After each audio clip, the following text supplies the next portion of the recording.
Welcome to Cult Favorite, the podcast where we talk about those documentaries you love to binge watch. I'm Miranda Simmons. We're doing last names. I'm Mike Altman. And we both have last Should names. we do that again? No, we shouldn't. Oh, darn it.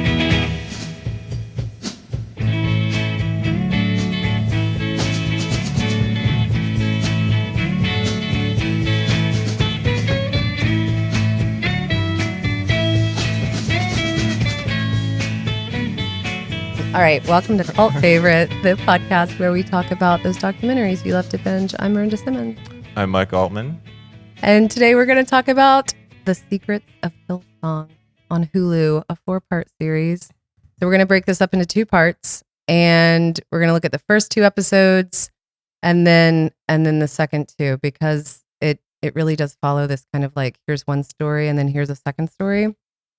So first, I think we should talk about why this even classifies inside of our like cult rubric, because Yeah. Episode 1. Episode 1. This does not have cult in it at all. Well, a couple reasons. One, because we decided it does. First of all, and it's our podcast. Second, I think cults are about rhetoric. Right. Buddy. Yes. That's the... And for, this is a Vanity Fair production that comes out of Vanity Fair. Is like, what if magazine articles were documentaries? And I think from the perspective, I'm here for that. By the way, I'm like, yes, please. I would like all of your long form into a streaming platform, and I will watch it all. Every unread issue of The Atlantic that sits. Yes. I'm not mad at Vanity Fair for that at all. No, but I think from the perspective of like the reporters and the producers, there's no difference. They don't use the word cult, but their grasp of religion and sort of like religion doing icky things doesn't seem to really parse that much, I think, between what's a cult and what's not a cult. And so I think it fits what we're curious about. And I think, you've talked about these sort of 2 stories that we have for cults of like the authoritarian who gets their comeuppance or doesn't, and then the sort of like, this could happen to you or someone you love at any moment. And I think that from that perspective, this totally fits. And anything that has former congregants or survivors, or however you want to put it, like, aren't all evangelicals just cult escapees? Maybe. They exist in a demographic. Yeah, it's a spectrum. It's a genre. It's a spectrum from I grew up Southern Baptist to... Well, religion's doing icky things, I think, is a good colloquial definition of how we tend to think about cults. That should have been the name of the podcast. Religion's doing icky things.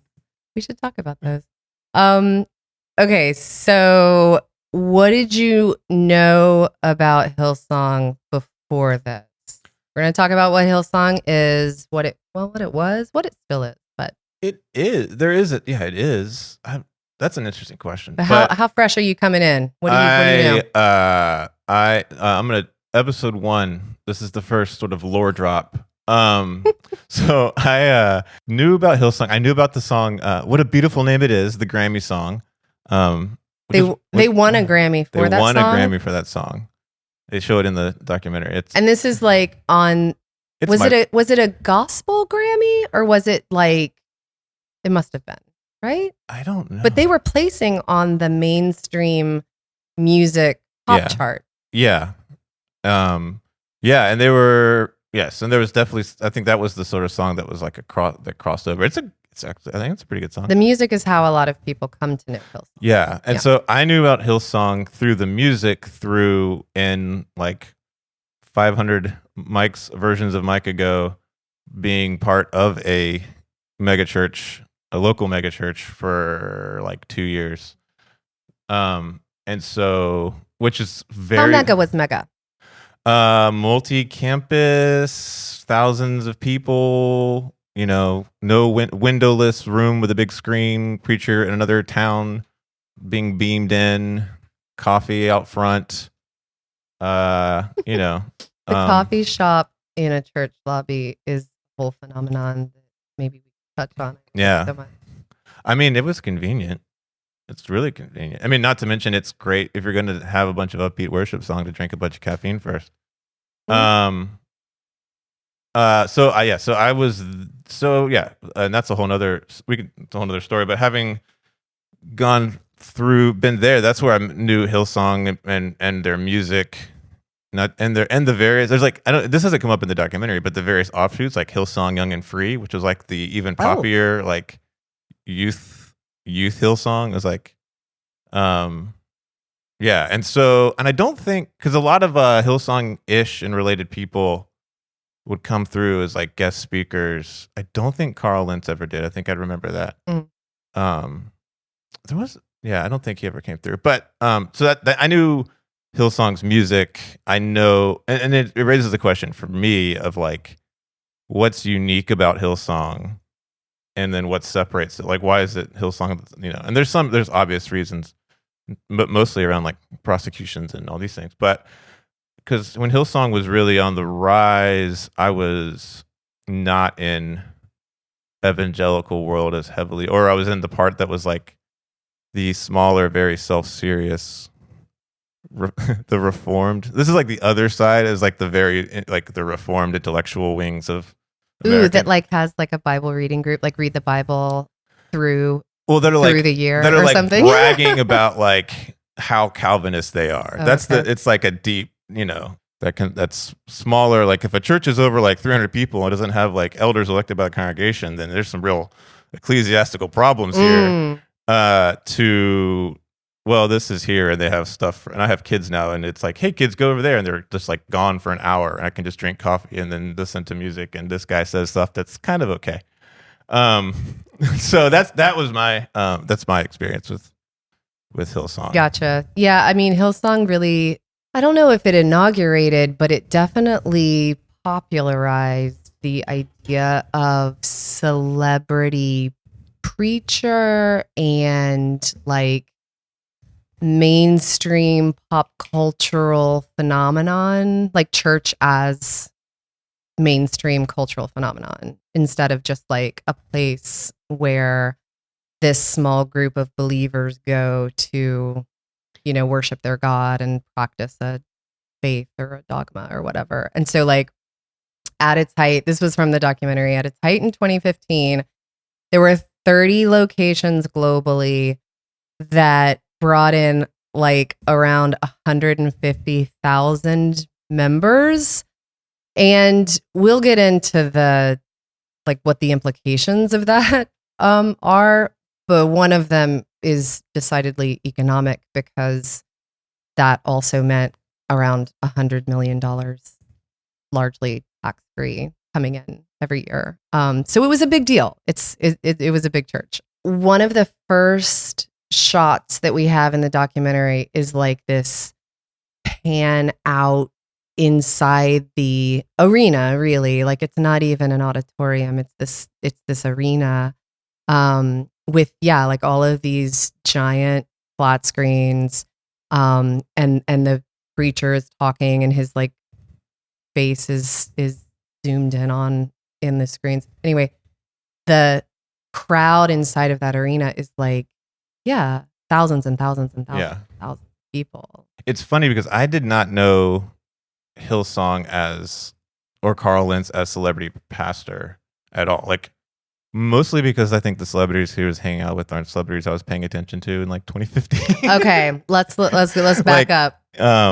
Yeah. Let's back up. So, who are some of the celebrities, and then we'll back up. Well, the big ones like Justin Bieber, and he baptized Justin Bieber in some like upper mid-level NBA player's bathtub. But I also haven't been watching the NBA since like 1997, so I don't know. I can't remember who it was, but that was what was interesting to me is, like the whole celebrity Carl Lentz thing. Like I didn't know that at all. That like 2015 when Hillsong's at its height, I am also firmly in this world, even if I'm also like trying to keep it at arm's length and figure it out.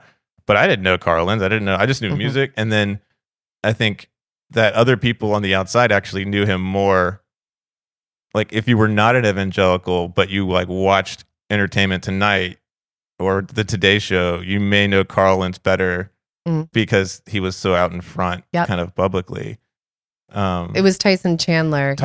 He played for the Bulls. This is how much I know about sports because I'm sports savvy.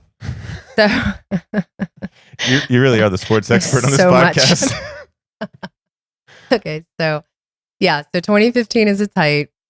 He's hanging out with Justin Bieber, getting interviewed on Jay Leno and by Oprah and stuff. But we're gonna rewind. So wait, hold on a second though. Go.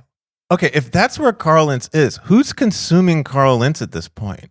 Because right, why don't we remember? Well, no. Well, like who watches Oprah, Jay Leno? Who watches Oprah, Jay Leno? Right. And the Today Show. I mean, I think I think that was kind of the magic of it, that it was sort of just ambiently hovering inside of the cultural ethers. Like, I don't know that, like there are celebrities like Justin Bieber. And so whether you're following his career or not, whether you listen to his songs or not, like, who Justin Bieber is. There's a whole other like substrata of celebrity that makes oodles of money, is able to hang with those celebrities that we know, is important, like lowercase I important. I don't know. Right. Yeah. So I don't know that there was like a specific demographic of non-Christians or non-Hillsong congregants who were paying attention to Carl Lentz, but it just goes to show the influence or power that this place had, such that these media outlets were asking to interview. Yeah. So that's 2015. 30 years before its height is when Hillsong began. It began in the Sydney, Australia suburbs. It was co-founded by Brian Houston and Jeff Bullock. Jeff Bullock is the mastermind behind all of the music, or was for a time. And the owner of a sweet white mullet. He really does have good hair. Y'all should watch the documentary just to see his hair. It doesn't come up to the very end of the first episode. He might be one of my, I hadn't thought about this. He might be one of my favorite interviews, but we'll come back to that. So Hillsong began in the 80s with, like cool mullets and mustaches. And they were doing like whatever, low grade, just basic Pentecostal stuff in Sydney. But the music really started taking off, and they began getting more and more people in the church. It started to grow, and it really did adopt, like the documentary talks a lot about the corporate ethos that it had, and the way that it grew through prioritizing wealth acquisition and expansion. But its beginnings were humble. In the 80s. It was 2010 when Hillsong New York City opened, and that was a Carl Lentz joint. Carl Lentz was the celebrity pastor who hung out with Justin Bieber. His music man, because it always seems like a twofer. The music is so important to the story, but his music man was Brian Houston's son, Joel, right? And they met in college because there's also a Hillsong college. And so the evolution of like how all of this emerged and where they got the money to start a college and who staffed it. I mean, that could be like 50 conversations in its own right. But Carl Lentz came down to Sydney, went to Hillsong College, met Joel there. They were BFFs. And Carl married Laura. Laura was like Joel's surrogate sister because her parents hung out with the Houstons and they were all happy families together. Her dad was like I don't know what the term they use, but basically like a campus pastor, like lower level pastor, lieutenant pastor. Worked in the church. And so you have, I'm trying to like verbally create this people tree where like Brian and his wife Bobby, Brian and Bobby Houston. The eagle and the dove. Yes. It was like Father Eagle and Mother Dove or something like that, because gender is its own. Oh my God. The eagle and the dove is going to be my my bar I open Father in there's Nashville. A pro wrestler called Father Eagle. Ooh. This is what he there is a moment where Carl Lentz in the New York City service like calls out Brian and Bobby and says let's all stand and give them applause, and that's what he calls them. But you've got Brian and Bobby Houston, who are the people really calling the shots, having a vision, creating this, building this church, but also building this brand. And then they start expanding globally. Brian Houston really pulls Carl Lentz out from the cohort of Hillsong College students because he sees his potential.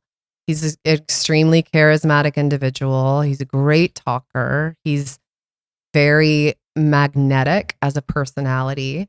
And he identifies Carl. He really like trains him and brings him under his eagle wing, and then has him build a church in New York.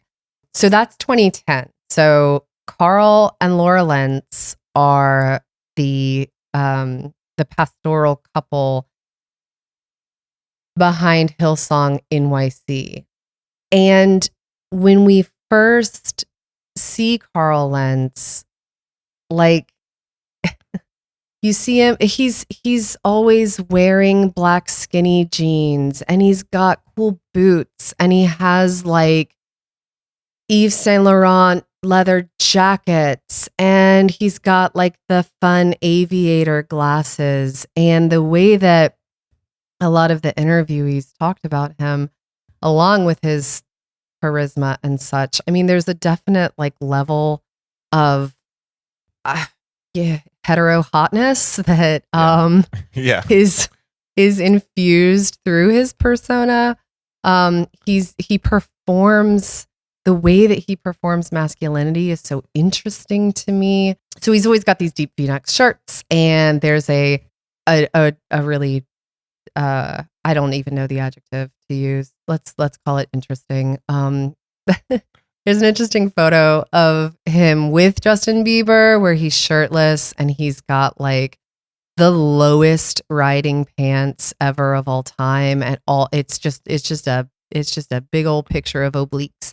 And so it's just V's everywhere. You know what I mean? And so if you know what your pastor's obliques look like that's a whole other genre of Pentecostalism. So like the first time we see him, the documentary has a clip from one of his sermons. He is telling a story about a gunman outside of his house. And it's a story about God's protection.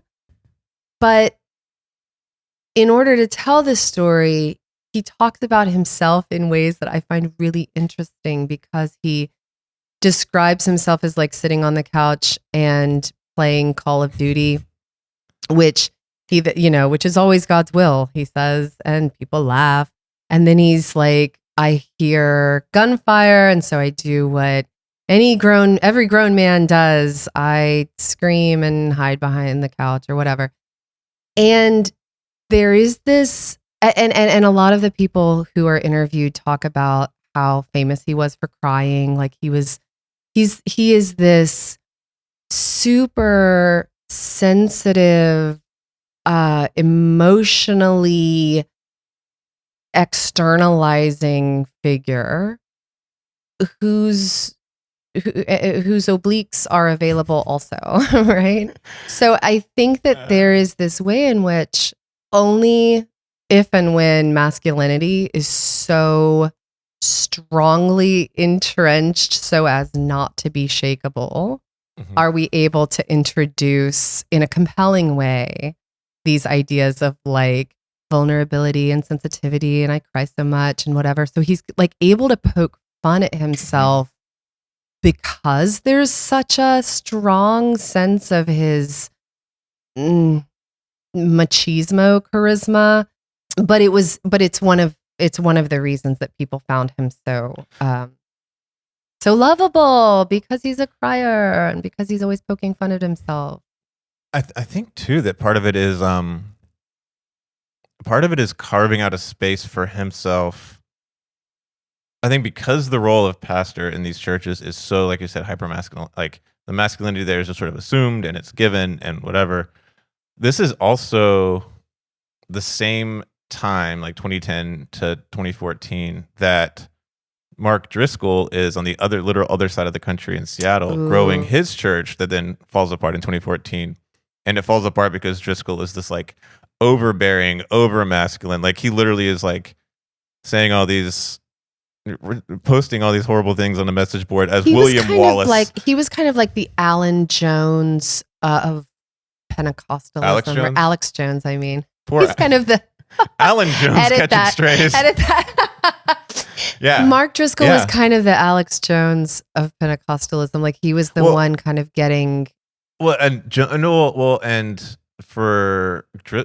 theologically, Driscoll comes out of like the Southern Baptist Reform hyper Calvinist side. His church is Mars Hill. Yeah. Right? Yeah. There's a podcast that maybe we can link in the show notes called the Rise and Fall of Mars Hill. And then Mike Cosper, who produced that podcast, is a talking head. Yeah. This thing. Yeah. Mike Cosper, who just is now the guy who points at megachurches and rolls his eyes for Christianity Today. Yeah, well, and one of the points that he makes that becomes a real thread throughout is the role of capitalism unchecked inside of a kind of corporate structuring of Protestant churches, right? Like as opposed to Mark Driscoll, Carl Lentz seemed super sensitive,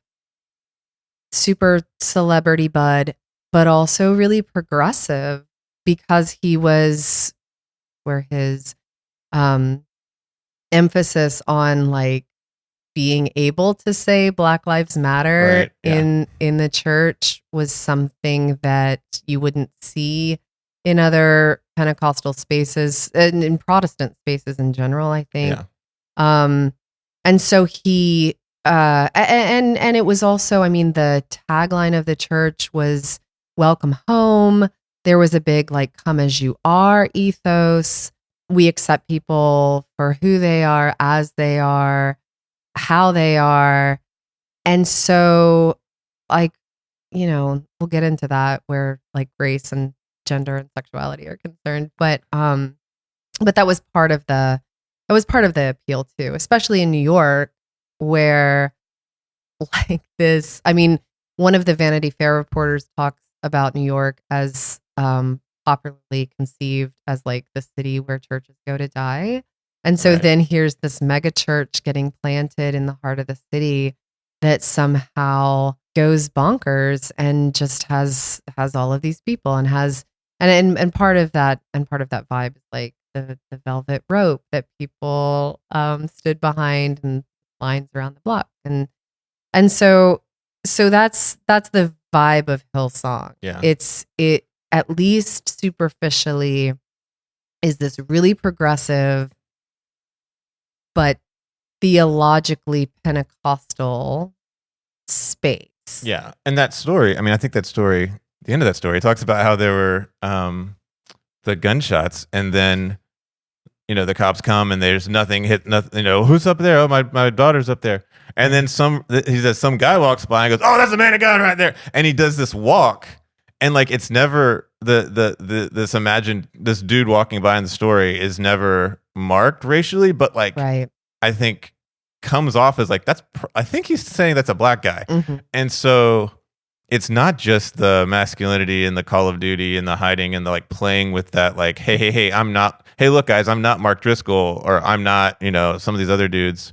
I'm a different kind of dude. Because of how mega masculine I am, but right. Well, I'm both incredibly, yes, I'm incredibly sexy heteronormative masculine dude, but also I can cry and whatever. But I also, we're living in this neighborhood that's rough. Like when this is also in this is like peak Brooklyn hipster, like let's buy a house in Detroit for $20 or whatever kind of moment. And so there's like this whole like reflection of a kind of 2010s hipsterism that includes a kind of token racial inclusivity in that story that, it's probably good I didn't know Carl Lentz in 2012 or 13, because it would have been targeted like right at where I was. Right. Well, one of the things that some of the congregants talk about is how diverse the church was and how special that felt, how beautiful that was.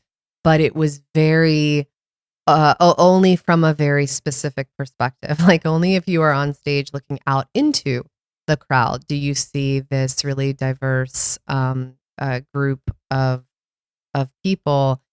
But the leadership and the folks that they trotted out as part of the worship team, the people that went on tour with the music, the people who were in charge of stuff were all white, like pretty categorically, such that, finally Carl Lentz is asked to have a meeting with some of the black parishioners who say, dude, you gotta like figure out representation better. This is not cool.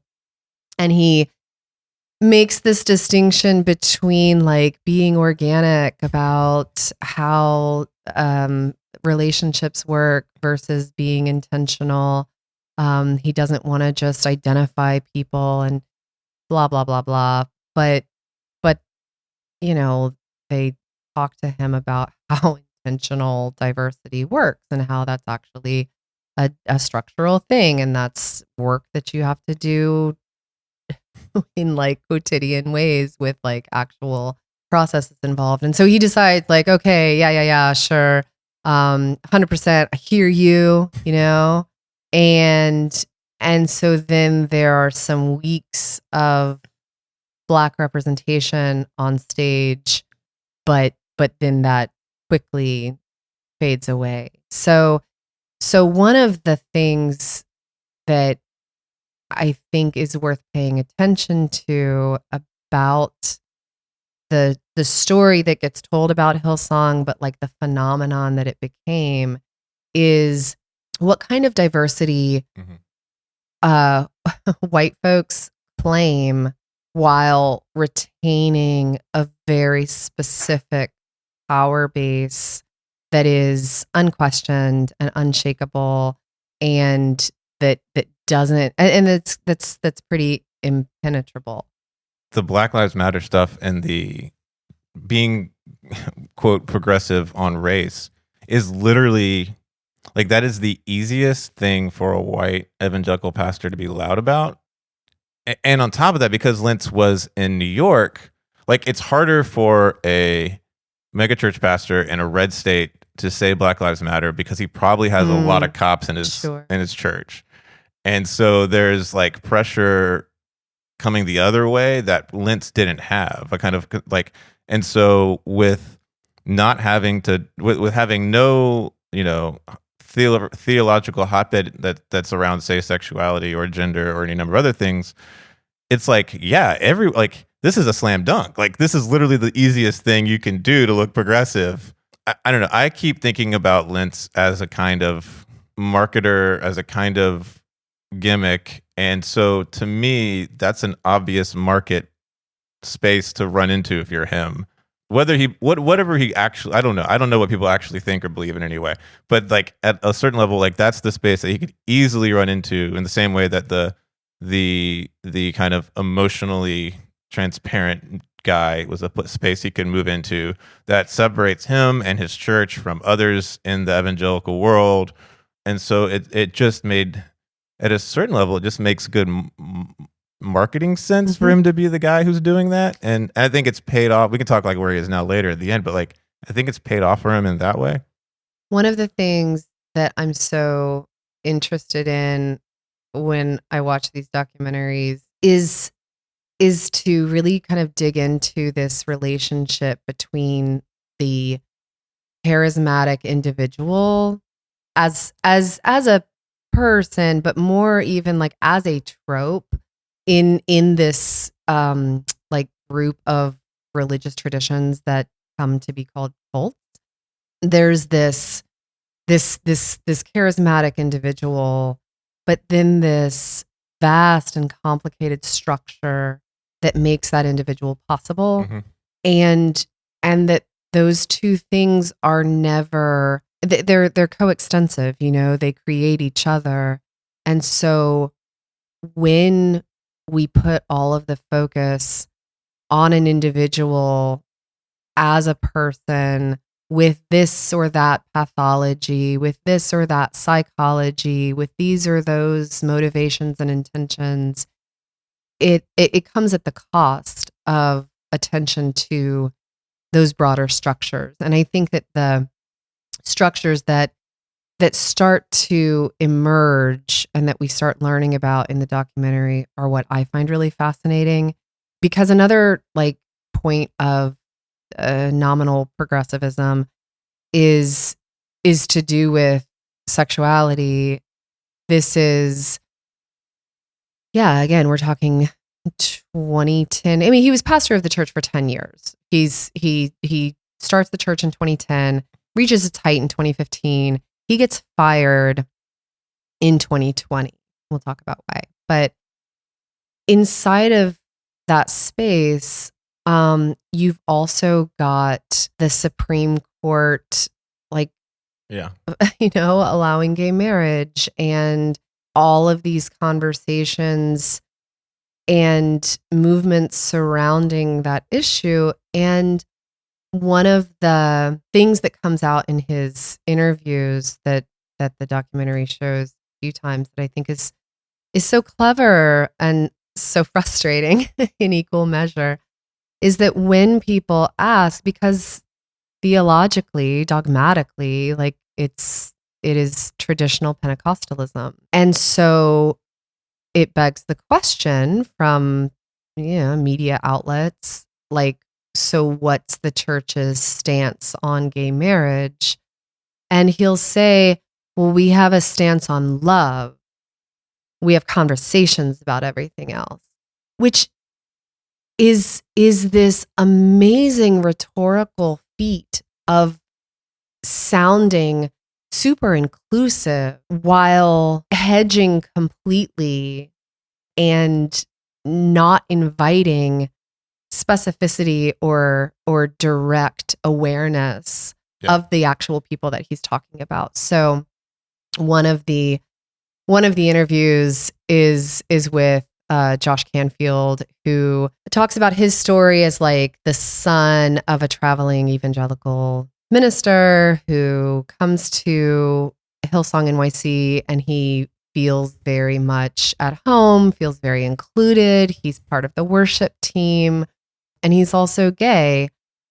He feels like that there's space for that, you know, until he goes on Survivor. He and his boyfriend, he says to Carl, hey, I'm going to do this. Is it cool if I talk about being a member of Hillsong and use that name? And he's like, yeah, man, 100%. You do you. But then that's when Brian Houston, who again is this like, he's presented very much as like the puppet master behind the show and the person pulling the strings for the brand that we ultimately he's making the product that then people consume.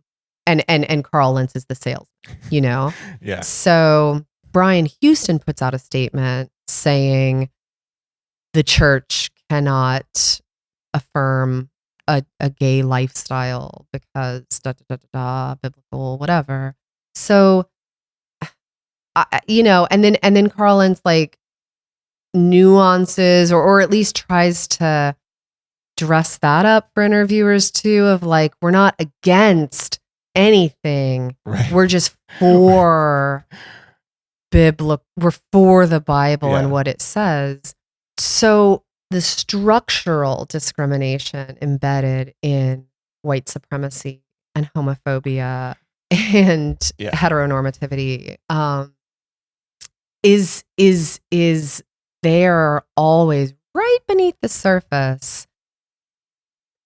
But I feel like so much of the documentary, even in talking about the structure of Hillsong as like a corporate enterprise, money, right? Those are the structures of kind of like white supremacy and structural racism and homophobia that they don't really tap into on that kind of structural level. The Carl Lentz, Brian Houston thing around this, like when that whole thing happened, what that sort of surfaced was that the New York church was Hillsong for most people observing in the United States, and Brian Houston was not. Carl Lentz was Hillsong in America, and the fact that no, this is like Brian's show, right? And Brian Houston is answerable or a part of this is mobbed up is up in this mobbed up mega church pastor world where the pastor of the church in Tulsa, Oklahoma, or in Birmingham or wherever is going to be like, hey, get your boy, right? And the people in Australia who are the big time like legacy level donors are going to be like, what now? And so there's this like, in some ways, I don't know how much of our audience knows anything about college football, but like these churches operate like college football teams where they're dependent upon these boosters. And so you got to keep the boosters happy. And what Carl was doing on one reading of it is like the theological one, and Carl just being sort of like misleading about what the church actually believes or its actual theological stances or whatever. But the other side is Carl is saying, well, if this is my way of expanding our market so that the Josh Canfields of the world are coming to church, serving, giving money, giving time. And I'm in New York City where I don't get, again, like the Black Lives Matter thing, I'm not going to get local people coming at me. And our church's sort of legacy level donors are not going to come at me. And then Houston is like, has that, like the cop thing, and other churches has this larger thing to answer to that he has to respond. And so there's this interesting way where actually you could look at that whole thing as a marketing argument and a funding argument more so than like a theological argument per se. Which although I will say that everything Carl says about that song and dance is such a like Christianese shell game that gets played all the time around this, where you start seeing language that you don't see anywhere else in the world, like same-sex attraction, and it's like, what do we actually like, as a way to get around saying a word that is people know means what it means. It was just a reminder to me of like, if the church or whatever isn't coming out as like a firm like ally, like not like we're having our church stance says gay people are awesome, we want them here, please, then you should just run, because this shell game is going to blow up eventually. Well, yeah, are awesome and want them here, please, but then also like the money and the work that you do in a community to actually structurally advocate for their lives, and being supported. There's a great open letter that you found that you sent to me Yes. from Janice Legata. She called herself at one point in an interview his like race whisperer. Janice Legata was my choice for my favorite interview. And because I think she had so many, well, not my favorite, my most interesting interview, because there was both things that she said that I thought were really insightful, and then things that I thought were really telling. But the open letter to the producers of the documentary, I think I'm not going to try to read a lot of it, but we can link we'll link to it in the show notes. She's writing it to Stacey Lee, who is the director of the film. The line that I think got to me was talking about all the documentaries and how to tell a story about help people understand the dark undertow of evangelicalism. Well, and she goes, "Do you understand it now?" And she goes, "I know you don't, because it turns out that evangelicalism isn't a thing. Not really. It's just part of a costume worn by a religious amalgamation of capitalism, anti-blackness, homophobia, and misogyny. It's a hat on a hat. It's ridiculous. We know a bunch of grown-ass adults hurt that their leader cheated on his wife. It's so silly and not at all what had happened. Right. We weren't that kind of cult." Mm-hmm. So there, see, now it fits our show. But I think, yeah, like there is the letter gets to this overall point about like the documentary is really like, look at Carl Lentz, look at Brian Houston, look at these two men who both failed, and look how they failed so differently. And now Brian Houston is flop sweating in an interview in Australia, and Carl Lentz is Florida man doing the work with his screened-in pool. He moved to Sarasota? Something like that? Yeah. And so I think there's a whole, like you said, the structure of like whence a Hillsong, because in some ways there's lots of Hillsongs, right? Like Hillsong got the biggest. It had a New York campus. It had all the music. But there's lots of other churches structures. So what's special about Hillsong, and what is it about, when you have a church that is this top-down organization where there's no, as a member of, like, to be a member of the church really doesn't mean anything more than you give money and time. It doesn't mean that the church isn't there for you. You have no votes on anything. You have no, and, then all you have is representation. And so if you can't have a say on who is in the church leadership, if you can't have a say on who is called as the pastor, then all you have is like, at least put us on stage, because the whole thing is about representation and the event and the presentation, and about, I sit here and watch that. So if we need to be part of that, because that's where the power is. Like the stage as the site of power is unique to these churches versus other kinds. And so I think what's interesting, and Legata at one point talks about, Christianity is always conservative, Christianity is this, Christianity is that, and what I get what she means, and I don't, yes, but the idea that there's not other churches organized differently and other Christianities organized differently with different ideologies and different approaches to sex, gender, race, is just really, it just to me shows the producer's inability to think beyond Hillsong as like a stand-in for all Christianity, or Hillsong as all religion. I don't know. That would get at the structures that produce that, right? And so this is also a period, this 2010s, where millennials are, leaving churches, or especially leaving, conservative churches, leaving the Southern Baptists, leaving all these other places, and showing up either nowhere or in like Orthodox churches, or, like they're becoming Anglicans, or, or Episcopalians or whatever. And so the idea that people who would want to find Christianity somewhere would find it in a place that has a much different structure, a whole different way of doing it.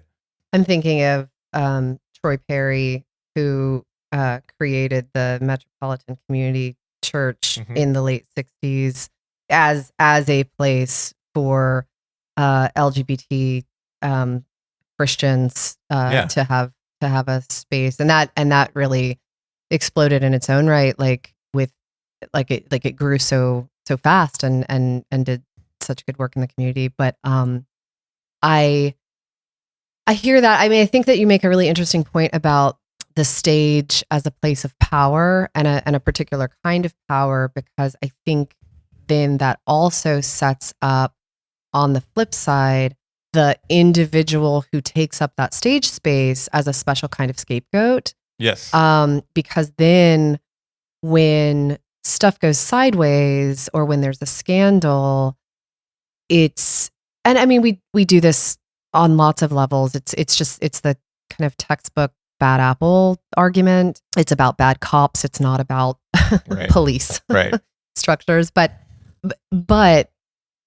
what you said about the certain kind of, I mean, like literal performance, right, on stage, whether what they're saying is something that is authentic or true to them, or something that they whatever, like, we'll steer clear of the whole sincere belief thing. But when Carl Lentz was fired in 2020, that was the question that, because the Vanity Fair journalists bring this up too, of like, pastors have affairs all the time. Janice Legata says that in her letter too. Yeah. Like, this is not special. This is not new.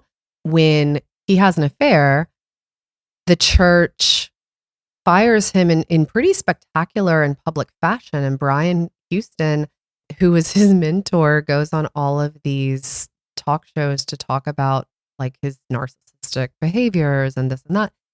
And so what the journalists thought was interesting was why was that the response to him, when churches are so good typically at covering up the scandals, and especially the sex scandals of their leadership, Hillsong among them. Like, that's that. Stay tuned for part 2. One of the reasons for that, according to the congregants that get interviewed, is that Carl Lentz had become so powerful, had become such a brand in his own right, that it threatened that Brian Houston figure, the structure behind the scenes, and he, there were rumors that he was going to leave, start his own church, take a hunk of the congregation with him, and so that was untenable, and so he has to go. But I think that there's something interesting about the power that you have as an individual on stage being also the effectiveness with which you can serve as a scapegoat for these bigger structural things. Yeah.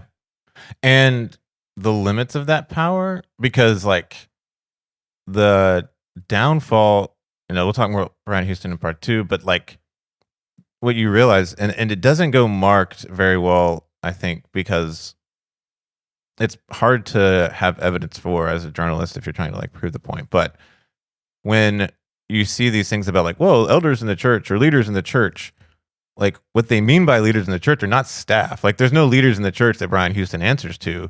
It's people who give a lot of money. Like, it's, like whatever that, there's various names for these megachurches, like the legacy team or whatever. But if you give a kingdom builders, and they put it in the same spectrum as like we want you to serve in whatever way, so you can serve like in the parking team. Which, side note, the reason they didn't have a parking team in Hillsong, but the reason megachurches have parking teams is because it's the easiest way to get often men to volunteer to do something at church. They can bring them in and get them more invested and make friends. And so people can park themselves at a church. Like, they park themselves at Walmart all the time. But if you have a parking team, now you're doing something, and you go out there with the other guys and you put your orange vest on and whatever, and you're saying hi to everybody. And so that's why churches have parking teams. Because men couldn't be part of like the coffee team. Because getting men involved in church is always the hardest thing. And so, so the parking team, you have, the coffee team, you have the worship team, and then you'll have like the legacy team, which is just like rich people, and so when those people are upset, that's when they're embarrassed, when they, that's when stuff, and that's where like the real power lies. And so there's a Carl Lentz is trapped between both his own version of that, whatever that looked like, which we hear nothing about really, and the power of Brian Houston as sort of the global head pastor, and then who Brian has to answer to, and sort of triangulating between all of that. And so the only power he has is that kind of performative power on stage. So episode 2 begins with Carl Lentz, an interview with Carl Lentz, which he had not given before. This was a big deal for the Lentzes because there have been several documentaries about Hillsong, several podcasts about Hillsong. The Lentzes had not given an interview until this Hulu documentary. And later they'll, preview of coming attractions. Like they will feel ambivalent about having done so, but the first episode ends with Carl, like we see Carl Lentz today in Florida, and he's put in the hot seat and he's going to tell his story. And so the second episode really is something that digs really deep into how he came to be who he is, the family structure that he built and participated in, and the kinds of gender and marriage norms that are reflected therein. And it was interesting because as I was watching the documentary, they start in the first episode, there are these little glimmers of, we're going to talk about structural racism in the church. Yes, please. We're going to talk about like homophobia, crypto and overt. Yes. But then the second, and I was like, well, we've got 3 episodes. We got 3 good episodes coming after this. And then the second one is all about Carl Lentz. And it really kind of participates, even if not in the conclusions it draws or in the ideology that it adopts, in the logic structure or in the narrative structure. There is this emphasis on the charismatic individual in a way that reproduces the group think that it's trying to critique. I knew. So at the very last moment of the first episode, like Carl sits down, and immediately the interview style, the way they're shooting it, changes. Not to go too pro wrestling, but there's like the made up fake part of wrestling is the work. The real part that's going on backstage is the shoot. They immediately try to make it look like a shoot. Like, okay, this is, and he sits down and he does the prayer, and they zoom in on the heart and the cross on his necklace. And he says, and this is what he says, you do not want to be sitting in this chair. And at that moment, because that language, in the second person, like evangelical preaching is a second person rhetoric. What do you mean? It's always about you. It's always about you. Don't like it's always addressing the audience and the audience as an individual. And so you're always telling stories that people can easily insert themselves into. And if the story, any specifics in your story that you're narrating are there as places for someone, as hooks for someone to be able to hang their own kind of relationship to it. And so the you, is always kind of there. And so as soon as he said that, it just in my head was like, oh, like he's still working, like he's still doing his thing. And then I come to do a little digging and find out that the whole series started because David Collins, one of the producers, texted Carl Lentz, and Collins had been a part of Hillsong at one point, a Hillsong. I don't think it was New York, but a Hillsong at one point. And so, because the whole first episode, I was like, where are they getting this footage of like them around their dinner table? Like, I can understand, like you can pull all this, like all the services offline. I'm sure they were all archived somewhere on their website. Like that all makes sense to me.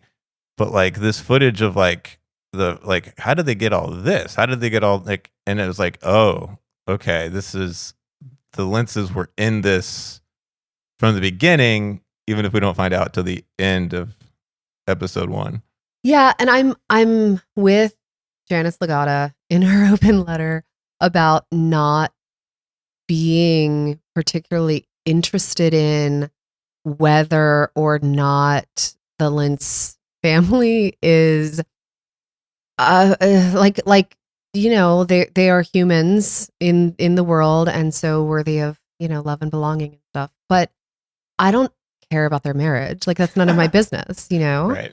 I don't really know that I care or am super interested in whether he's he means what he's saying or not, or whether, but like the fact that the documentary emphasizes personhood over his persona or something, like we were getting some kind of like personal story from him about him, and they spend so much time letting him speak on his own terms for himself that isn't really given to other people about their own experiences. Or if they do, like you say, it's in a totally different interview structure where they are like a come and go example of this thing, but then his story gets depth and it gets time and it gets to be crafted. And what is so much more interesting to me than his story and how he tells it is what makes him possible and what makes him have purchase in a corporate media landscape, in a space of structural discrimination, posturing as progressivism. Like, those are more interesting questions to me. When he starts talking, it's about it. We hear a love story. Like there is an arc of a kind of romantic comedy where boy meets girl. She's not initially interested. She's too cool. He has to woo her.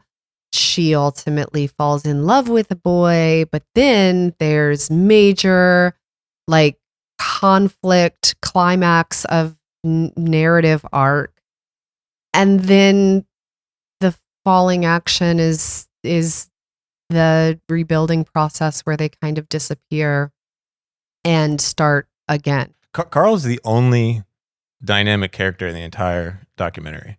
Like Brian Houston's the same. We'll talk, from episode 1 through 4, we have the same Brian Houston. It's just exploring the depths of that Brian Houston. Laura Lentz is the same and is to a T the model of evangelical womanhood. He calls her at one point flawless in character. Yes. And it was one of the, it's like a grown man screaming underneath the couch, like that kind of, I'm poking at something, but I'm actually reinforcing something. I think a similar thing happens with the categorical complimenting of women that fail to render them three-dimensionally. So like he calls her flawless in character and I'm like, dude, not helpful. But then there is my like pause moment or like where I was kind of like, hold up, I need more of this, please. But the documentary just kind of zoomed through it. And this is brought up in Legata's letter too.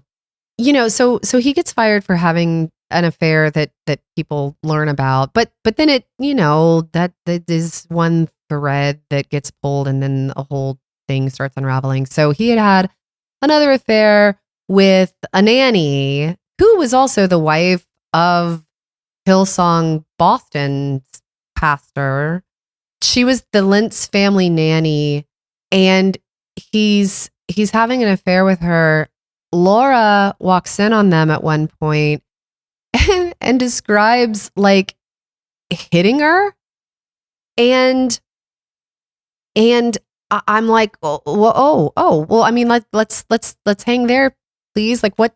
How does that work? And this was, I mean, it was rendered really insightfully in that open letter of like, what kind of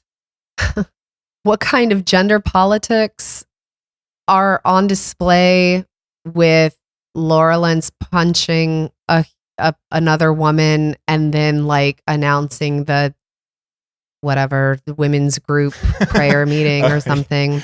Yes. And how is it that like the Lentzes have a nanny in the first place? Why do they have a nanny? What's Laura Lentz's job at the church? Like, I'm sure she's doing stuff, or I assume, like, benefit of the doubt, I'm extending as I'm sure she's busy, and she talks about how her whole life has only been church. Like, I'll grant that. She's probably doing all sorts of stuff, but we never. You're right. That's a really good point. That like we never get those kinds of details that offer dimension and nuance to anyone but Carl. Yeah. I mean, because even the congregants, by the time we get to them, we can tell from the beginning they're done. So like they don't really change. They narrate their story and they narrate a story of change, but they're the same all the way through. And like the Laura Lentz thing, I mean, it's all very Phyllis Schlafly. Like the message of family and like is so important, and my kids mean everything, but also I have a nanny because, well, I'm busy. Like I got stuff to do, but like y'all like out there. It was interesting to me because it was the gender dynamics of these churches like on display. And I don't know if people who haven't seen it from the inside, like how that hits. Because like for me, like when he says the thing about like your character is flawless or all this, like, I mean, this is the same thing that every time a guest pastor comes to a mega church, the first thing they do is they thank the head pastor of the mega church. You know, thank you so much for having me. And I'm joined here by my beautiful wife who's sitting in the front row, and and our 3 amazing kids, and so thankful for them and for God gave them. Like it's the spiel that happens every time, and he's just doing that spiel again in the documentary. It's literally like a human version of the I Heart My Wife bumper sticker that you see on big trucks and stuff. Like, I hate that bumper sticker so much because, like, if you love another human, then probably you don't have to put a bumper sticker on right. Your car. But what it's doing is it's like it's checking the boxes of proper pastoral authority. Like, yeah, I'm cool with him who's in charge, and like they'll make him do like a round of applause for like, and then also like I'm married, so I've done the right things. Like it's a resume moment. They're announcing it, and they're also using possessive pronouns. Yes. Like it's like so my version of the I Heart. I'm gonna piss some people. My version of the I Heart My Wife is anyone who puts dad or husband in their Twitter bio. Oh. Maybe that's just you're not into. I'm not into that. I'm just like, okay, fine. Like, that's not what. That's because you're 40 bazillion. Yeah, if anyone should be putting dad in their Twitter bio, you don't have to. That's right. I don't. That's right. I don't. Yeah. But like, I also think the line that he has where he's like, when he's telling the story, and he's like, "Oh, we got married because that's what you're supposed to do next," and then the whole thing with.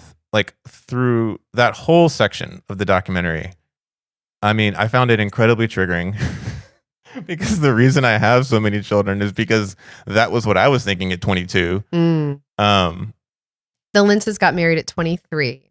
Yeah. Right. Yeah. Yeah. And so very young. And it was very much presented as a thing that was expected of folks, right? Yeah. Because purity culture inside of evangelicalism preaches abstinence, which results in a lot of super young marriages. It actually results in a lot of sex, but yeah, it also. And I don't actually think like there's long as said sex doesn't result in pregnancies, right? Well, and there's the purity culture stuff that you have that starts from like age 9 or whatever, or 5. And then there's the other level of like, to be a pastor, you have to be married first. that he's dealing with. On top of that, there's like the purity culture that of like abstinence and all of that, but then there's also an inability. It's sort of similar but adjacent of like an inability to deal with desire in general, or to give anyone any tools to make sense of their own desire. That leads and so what's so frustrating is like, okay, yes, you were super stressed out, because I'm sure he was working. Like, I've seen firsthand how much even in a small church, like my dad was a pastor, I've seen this, like what it looks like. It's hours and hours and hours, and you're everywhere, and you're so sure. And the Adderall for his ADHD, I can get that, right?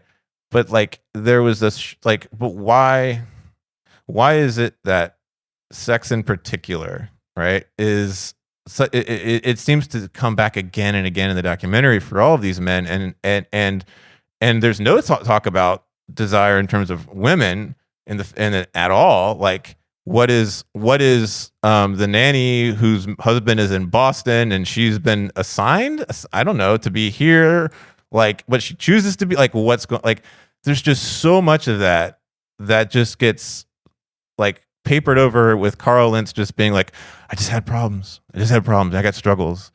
And I think what was most frustrating, because I gotta admit, the first, like, I got suckered into Carl Lentz. Like, I liked Carl Lentz at a certain point. I'm like, I get the charisma, like, I'd be happy to have that upper body, but like,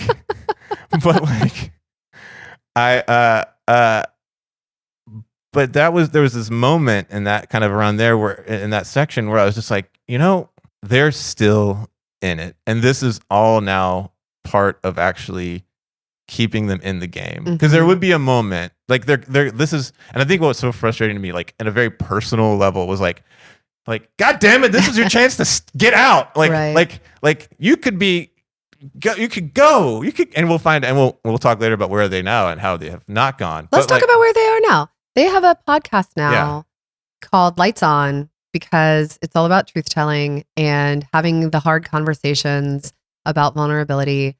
And it just dropped, like, I don't know, a few weeks ago or something. Yeah, I've been hate listening to it now. And again, like, it's no disrespect to a process, right? Everybody has to have their own process. And Laura at one point talks about how difficult it is to think differently about what even your skills are. Like, we talk about a lot in academia, like, it's difficult once you get sucked into an institution. Like, it's difficult to think about what your skills are. What would I do if I weren't a professor? I'd make a podcast. Right. So this is our way out. That's right. So like, I don't begrudge their investment in trying to continue a thing. What I think is damaging, and what is really, I guess, worth paying attention to in the stories that we tell about this stuff is the very thing, again, that open letter points out, that like, an affair is not interesting. An affair happens all the time. In church, out of church, affairs happen all the time. What is interesting is the tripling and quadrupling down on preaching purity culture and abstinence as a kind of religious structure, but also an institutional one. Like, that it has economic consequences. It has, like, I mean, it shapes the way that young girls come of age. It shapes the way, like, it shapes the way that we trot out the wedding industry and what kinds of shows we have about bridezillas and stuff. I mean, like, it's so wrapped up into a much bigger, much more complicated structure of heteronormativity and heteroreproductivity, like a kind of idea about marriage and reproduction as the ideal forms of desire and sexuality. Right. I guess what got me really frustrated is, and this is, I should not project my own stuff on Carl Lentz, but I'm going to like is like okay if the idea like it's sort of presented, especially like when he's in his little advertising desk, like which is such a bizarre. Like, did they ask like his boss, like, "Hey, can we come shoot at your empty office space like on Saturday?" But it's the idea of like, "Oh, Carl Lentz has like lost everything, right?" And I'm like, "Okay, if you really lost everything, to me, that's the moment." And I'm like, I had this moment, and I didn't lose everything. Where I was like, "Wait, this whole thing is like fucked up, and it's damaging myself and others around me. Maybe we should reassess." Which I don't think I'll have that feeling about every. I hopefully will not identify with other protagonists of other documentaries as much as Carl Lentz, but that moment didn't actually happen, and it becomes very evident in the way that these things aren't talked about, and the way he answers questions, and the fact that it's all to me. He's still everything he's saying in these interviews, no matter how many times they try to make it look like this is the real interview, is still him performing. Mm-hmm. And I think that was like what was frustrating. And then the podcast just confirmed that to me. Like after when that came out of like, oh, okay. Like if he really lost everything, this is a moment to kind of really evaluate this whole structure we're talking about.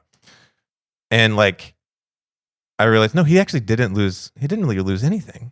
Like he didn't lose anything. Like, I'm sure it was hard. I'm sure there was pain. I don't mean to like whatever. I didn't experience this, but like at the end of the day, like he got hired by another church as a consultant and now has a podcast on another like Christian podcasting network app thing. And well, so what we're talking about is like your safety within capitalism, whether he's sincere, insincere, like a process through addiction and recovery, like all of that stuff is his journey. And I've got nothing at all to say about it. That is for him and his. What I do think is important to think about in really like, complex ways and to talk about and to then present in these documentary spaces where we tell stories about this stuff is not individual as a rising star or fallen angel or trauma victim or recovery poster child. It's like person as grifter. Like like we don't talk about like we talk about and I mean it makes sense in relation to just the effectiveness of storytelling. Stories work better when it's about heroes and villains and martyrs and saints. Stories are a lot more mundane when they're about grifting. and I think that's the persona or the like pastiche that I'm interested in. Carl Lentz would be an amazing professional wrestler. He can talk. He's athletic. What would his name be? I mean, he could just do the preacher gimmick. No one's done a preacher gimmick in a long time. Well, don't you have to have like a stage name? No, it could be Carl Lentz. Brock Lesnar is just Brock Lesnar. Oh, I thought you had to have especially if you make a name somewhere else, you want to bring that with you. I thought you had to have like a title, like the sorcerer or the I don't know. Yeah, grave. He could be the scapegoat. Grave. Actually, there's already. I was going to say the grave digger, but that's a truck, isn't it? That's a monster truck. Yeah. But there was also, there's a long relationship between monster trucks and pro wrestling. But I think I shouldn't be disappointed in Carl Lentz. Like, I don't know why I'm disappointed in Carl Lentz. Yeah, that's interesting, right? But that's part of like our point too in making this podcast is about how our consumption of these stories and how our interest in watching these documentaries and then thus, like the making of them in the first place tells us about ourselves. Yeah.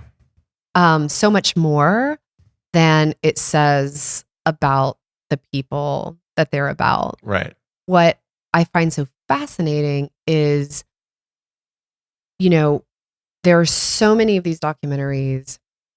They are in many cases, like calling people to account, speaking truth to power, et cetera, et cetera.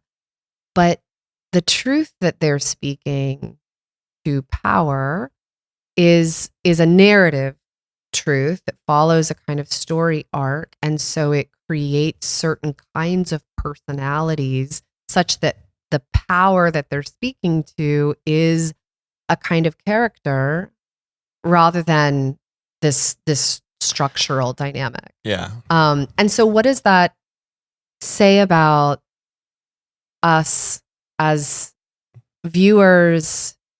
What does it say about like what we bring to the table when we watch these things? Like, I think that's really the heart of what we're poking at. So what's your current cult favorite? What's your own, like, what are you reading? What are you listening to?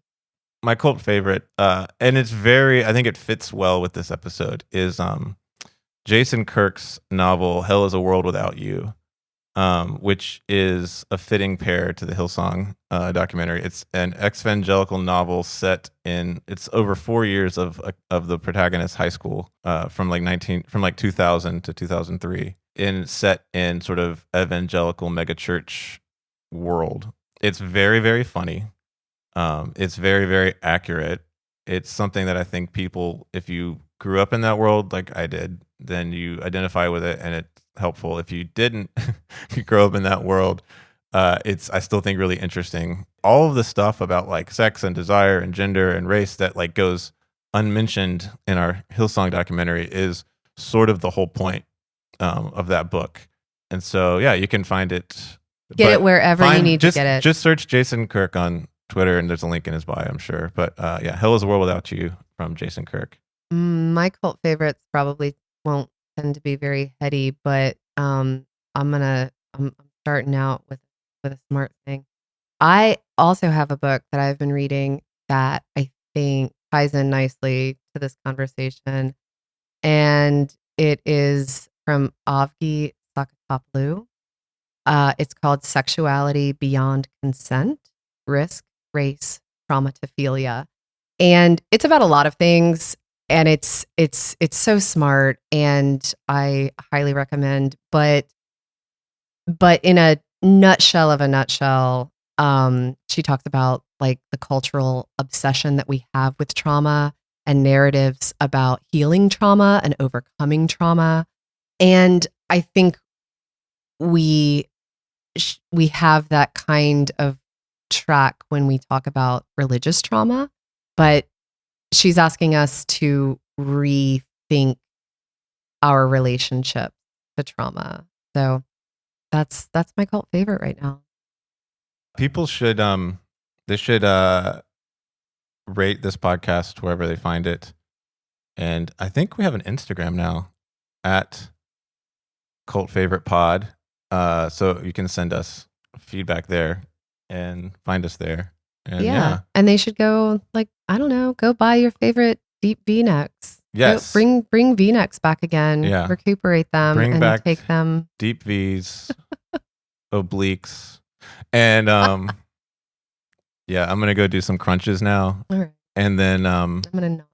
And then people should steal somebody's phone and subscribe to this podcast on that.